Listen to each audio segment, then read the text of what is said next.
নমস্কার, মিষ্টি তপস্যার নতুন একটি ব্লগে আপনাদের স্বাগত জানাই। আজ সরস্বতী পুজো, তো এই সকাল সকাল মিষ্টি আর আমি সেজেগুজে মিষ্টিকে আর শাড়ি পরিয়েছি, পরে চলে এসেছি মিষ্টির দুনদুন বাড়িতে। আর মিষ্টি শাড়ি পরবে, খুব বায়না এবছর মাম্মাম তোমার শাড়ি পরবো। আমার কি কোনো শাড়ি ওর হয় বলুন? তো কি করব ভাবনা চিন্তা করে করে আমার একটা মেখলা ছিল, তো সেই মেখলার যে ওড়নাটা তো অনেক বড় হয়, তো মেখলার সেই ওড়নাটা ওকে শাড়ির মতো করে পরিয়েছি।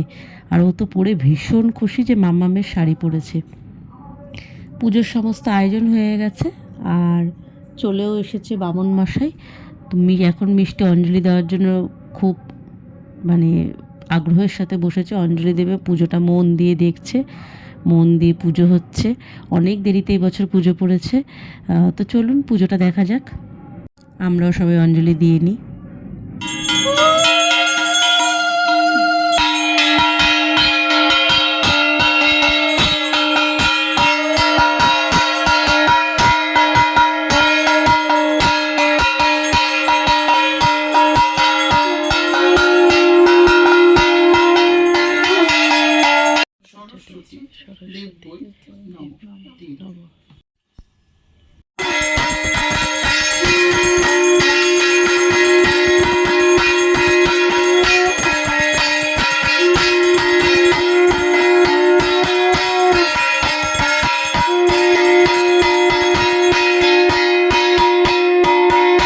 সরস্বতী ঠাকুরের পাশে ছোট সরস্বতী ঠাকুরটা দেখতে পাচ্ছেন, ওটা হচ্ছে বৃষ্টি এই বছর কিনেছে।